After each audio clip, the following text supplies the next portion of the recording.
பழனிசாமி அவர்கள் மற்றும் அமித்ஷா அவர்களுடைய சந்திப்பு. இந்த சந்திப்பை ஒட்டி ஏற்படக்கூடிய கருத்துக்கள் மற்றும் கேள்விகள். அதிமுக மற்றும் பாஜக கூட்டணிக்கு வாய்ப்பு இருக்கா? இதனை பற்றி தான் இந்த காணொளியில் விரிவாக பார்க்க போகிறோம்.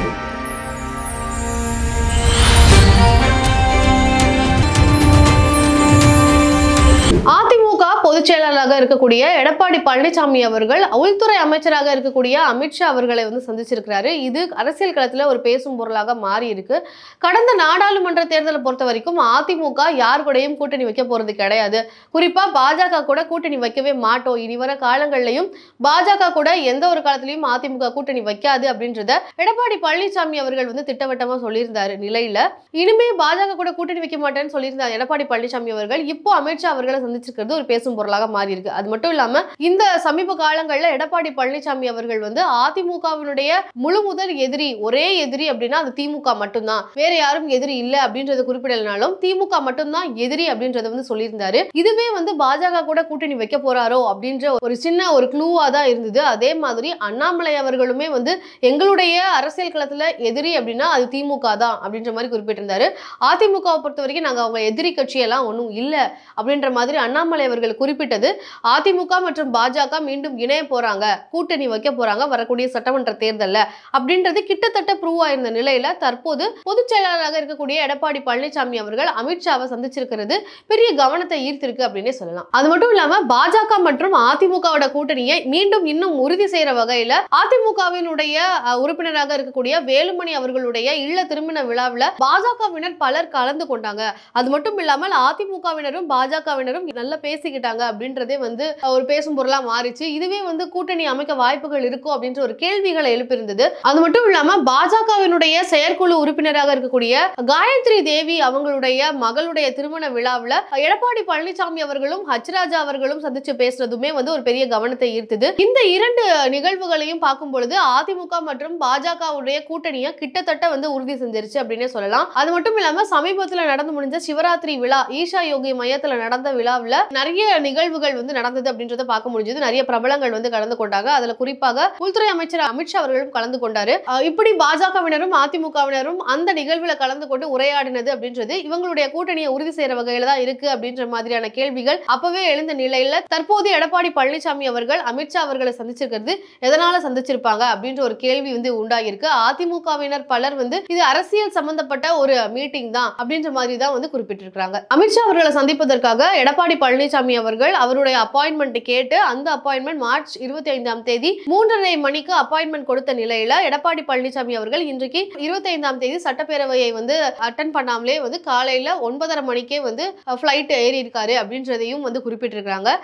9:30 மணிக்கே போயிட்டு 3:30 மணிக்கு அமித்ஷா அவர்களை சந்திச்சு உரையாடி இருக்கிறாரு அப்படின்றதுதான் இப்போ பெரிய பேசும் பொருளாக இருந்துட்டு இருக்கு. இந்த ஒரு சந்திப்பு எதற்காக பேசும் பொருளா மாறணும், எதுக்கு இவ்வளவு முக்கியத்துவம் இருக்கு, எதற்காக இத்தனை பேருடைய கவனத்தை இந்த ஒரு நிகழ்வு இந்த ஒரு சந்திப்பு பெறுது அப்படின்னு பார்க்கும் பொழுது அதிமுகவினுடைய முன்னாள் அமைச்சர்களாக இருக்கக்கூடிய வேலுமணி அவர்களும் முனுசாமி அவர்களும் எடப்பாடி பழனிசாமி அவர்கள் காலை 9:30 மணிக்கே டெல்லி புறப்பட்டு சென்ற நிலையில இவங்க மாலை 4 மணி அளவுல டெல்லி புறப்பட்டு சென்றிருக்காங்க. அது மட்டும் இல்லாம ஏற்கனவே அதிமுகவினுடைய ராஜ்யசபா எம்பிகளாக இருக்கக்கூடிய சி.வி. சண்முகம் அவர்களும் தம்பிதுரை அவர்களும் டெல்லியில தான் இருக்கிறாங்க.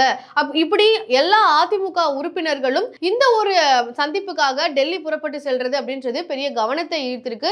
அப்போ இந்த சந்திப்பு எந்த அளவுக்கு முக்கியத்துவம் அப்படின்றதையும் யோசிக்க வச்சிருக்கு அப்படின்றதா சொல்ல முடியும். அது மட்டும் இல்லாம இந்த ஒரு சந்திப்பு பொறுத்த வரைக்கும் அதிமுகவினர் இது ஒரு அரசியல் ரீதியான சந்திப்பு அப்படின்றதையும் உறுதி செஞ்சிருக்காங்க. அது மட்டும் இல்லாமல் அதிமுகவினர் அமித்ஷா அவர்களை எடப்பாடி பழனிசாமி அவர்கள் சந்திப்பதற்கான முக்கியமான காரணங்களை ஒன்று 2026 தொகுதி மறுவரை பண்ண வேண்டாம் அப்படின்றத மனு மூலமாக தெரிவிக்கிறதுக்காக தான் எடப்பாடி பழனிசாமி அவர்கள் போயிருக்கிறாங்க அப்படின்ற ஒரு தகவலையும் கொடுத்திருக்காங்க. ஏற்கனவே ஸ்டாலின் அவர்கள் நடத்திய அனைத்து கட்சி கூட்டத்திலேயுமே அதிமுக ஸ்டாலின் அவர்களுடைய கூற்றுப்படி தொகுதி மறுசீரமைப்பு இப்போதைக்கு வேணாம் அப்படின்றதுக்கு அதிமுகவுமே அதுக்கு ஆதரவு தெரிவிச்சிருந்த நிலையில தற்போது இந்த ஒரு பிரச்சனை குறித்து மனு கொடுப்பதற்காக அமித்ஷா அவர்களை சந்திச்சிருக்கிறாரு அப்படின்றதான் அதிமுகவினர் அரசியல் ரீதியான சந்திப்பு அப்படின்றத பதிவு பண்ணிருக்காங்க. இப்படி அதிமுகவினுடைய பொதுச் செயலாளர் எடப்பாடி பழனிசாமி அவர்கள் அமித்ஷாவை சந்திக்க போறாரு அப்படின்ற ஒரு செய்தி வெளியாகின நிலையில ஸ்டாலின் அவர்களும் எடப்பாடி பழனிசாமி அவர்கள் டெல்லி புறப்படுறாரு அப்படின்ற செய்திகளை கேள்விப்பட்ட அதுவும் யாரை சந்திக்க போறாரு அப்படின்றதையும் கேள்விப்பட்ட. அதன் காரணமாக எப்படி தொகுதி மறுசீரமைப்பை பத்தி பேசி மனு கொடுக்க போறாரோ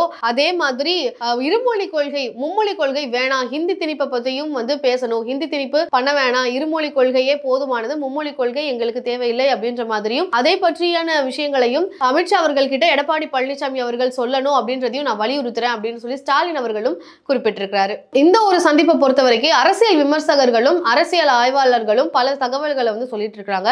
இந்த சந்திப்பு அவங்களுடைய பார்வைகள்ல எப்படி இருக்கு, இந்த சந்திப்புக்கான காரணங்கள் என்னவாக இருக்கும் அப்படின்ற மாதிரி பல விதமான கருத்துக்கள் வெளியாகிட்டு இருக்கிற நிலைய முக்கியமான சில கருத்துக்கள் அப்படின்றத பார்க்கும்பொழுது கடந்த காலங்களை பொறுத்த வரைக்கும் பாஜகவினுடைய தயவு அப்படின்றது அதிமுகவுக்கு அவங்க ஆட்சி செய்யறதுக்கு தேவைப்பட்டு இருந்தது. இப்போ கட்சியை காப்பாற்றுறதுக்கே அதிமுக பாஜக கிட்ட போய் சரணடைய வேண்டிய சூழல் இப்போ உருவாகி இருக்கு அப்படின்ற மாதிரியான சில கருத்துக்களை வந்து பதிவு பண்ணியிருக்கிறாங்க.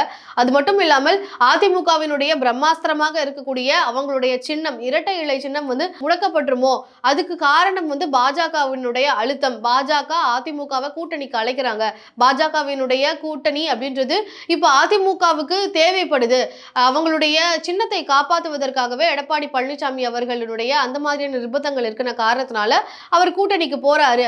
அப்படி ஒரு சூழ்நிலைக்கு எடப்பாடி பழனிசாமி பாஜகவால் தள்ளப்பட்டிருக்கிறாரு. இப்படி சில கருத்துக்களும் வந்து பகிரப்பட்டு இருக்கு. அது மட்டும் இல்லாமல் கடந்த சில நாட்களுக்கு முன்னாடி விஜய் அவர்கள் தாவேகா கட்சி வந்து அதிமுக கூட கூட்டணி வைக்க போறாங்க அப்படின்ற சில செய்திகளும் வந்து வெளியாகி இருந்த நிலையில விஜய் அவர்கள் கிட்டத்தட்ட பாதிக்கு பாதி சீட்ஸை வந்து டிமாண்ட் பண்றாரு. 2.5 ஆண்டுகள் விஜய் அவர்கள் சிஎம் ஆகவும் 2.5 ஆண்டுகள் எடப்பாடி பழனிசாமி அவர்கள் சிஎம், இந்த மாதிரியான டிமாண்ட்ஸ் எல்லாமே விஜய் அவர்கள் வச்சாரு.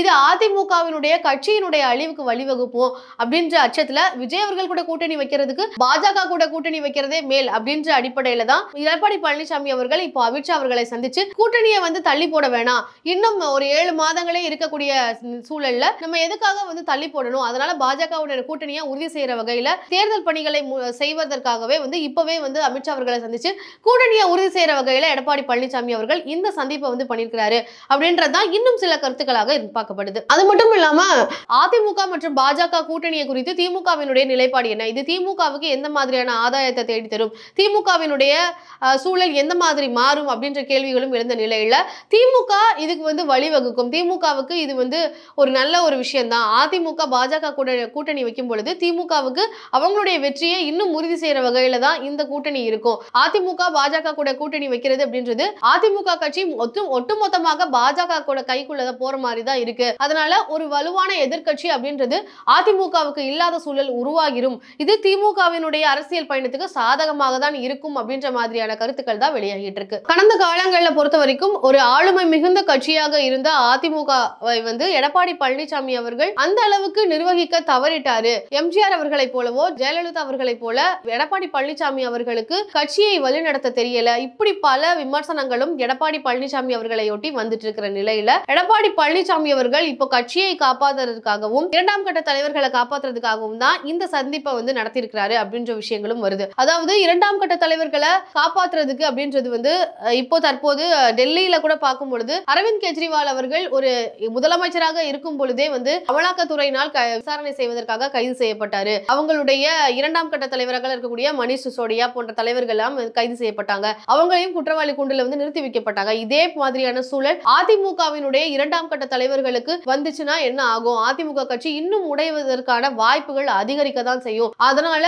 அதிமுக கட்சியை வந்து காப்பாற்றுவதற்காகவே வந்து எடப்பாடி பழனிசாமி அவர்கள் இந்த கூட்டணிக்கு ஒப்புக்கொண்டு போயிட்டு தான் இருக்கிறாரு. இப்படி கருத்துக்களும் வந்துட்டு இருக்கிற நிலையில இந்த சந்திப்பு அப்படின்றது அதிமுக மற்றும் பாஜகவோட கூட்டணி நிச்சயமாக வரக்கூடிய சட்டமன்ற தேர்தலில் உறுதி செய்யக்கூடிய வகையில தான் இந்த சந்திப்பு இருக்கு அப்படின்றதுதான் இப்போதைக்கு வந்திருக்கக்கூடிய செய்திகளாக பார்க்கப்படுது. அதே மாதிரி இப்போ திமுகவை பொறுத்த வரைக்கும் திமுகவுக்கு இந்த ஒரு கூட்டணி வந்து பெரிய அளவுல வலுவா இருக்காது, அதிமுக மற்றும் பாஜகவினுடைய கூட்டணி அந்த அளவுக்கு வலுவா இருக்காது அப்படின்ற ஒரு கருத்துக்கள் தான் வந்துட்டு இருக்கு. ஏன்னா இதே மாதிரி தான் வந்து தேமுதிக அப்படின்ற ஒரு கட்சி வந்து விஜயகாந்த் அவர்களால் வந்து உருவாக்கப்பட்டு திமுகவோட எதிரியாக தான் காமிச்சிட்டு இருந்தாங்க.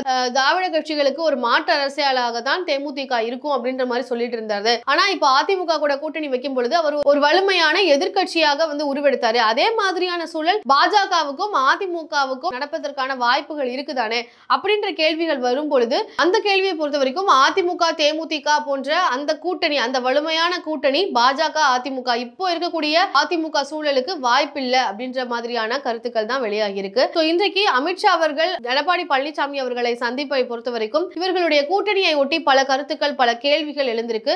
இதே மாதிரியான செய்திகளை தொடர்ந்து தெரிஞ்சு கொள்வதற்காக நம்ம சேனலை சப்ஸ்கிரைப் பண்ணுங்க. நன்றி.